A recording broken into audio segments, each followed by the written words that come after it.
Hi, today we're going to continue to read Nancy Clancy Book 3. Chapter 5, A Hunted Lunch. When Nancy reached the end of the cafeteria line, she was happy to see Bree waving to her from their favorite table. It was under a poster of the 4 food groups.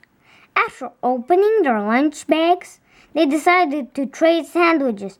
Look, can I ask you something? Bree said, handing over tuna salad. Nancy had a hunch. What the question would be, do you still think you have powers? You heard what Mr. D said? Nancy saw that Bree wanted her to say no. Nancy took a bite of Bree's cheese sandwich and thought about it. It was more than puzzling. It was perplexing. Lynn was certain she had powers. Yet if Nancy told Mr. D, he wouldn't believe it. And Mr. D was particularly the most intelligent human being on the planet. Not sure, she finally said. Cora and Tamara were setting down their trays. Then Grace appeared. Come on, Nancy, move over. There's room. There's room. After she squeezed onto the end of the bench, Grace stared at Nancy. You know those black boots on her ears look really dumb? Dots. Nancy pretended to not hear. Then Grace announced to everybody at the table, Mr. D is wrong. By the way, wrong.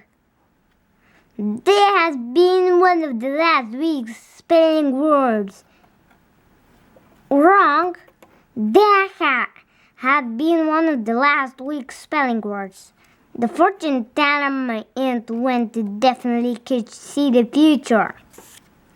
She also said my aunt was going to travel to far places. And guess what? The next week a friend invited her to North Pole. Grace, did you just make that up? Cora said, shaking a little pile of shirt sleeves kisses onto the table. Clara was very fortunate. Her mother packed candy for her every day. I don't think there are trips to the North Pole, Tamara added. That's how much you know. My aunt said she'll take me to the fortune teller if I want. Then Grace added, it costs $30. $30? Nancy hadn't realized fortune telling paid so well. A person could make a fortune telling fortunes. All of a sudden, Bree stood up. This is a boring conversation. Fortune tellers are fakes. Then she picked up her tray and left. She didn't even bother taking any Hershey's kisses.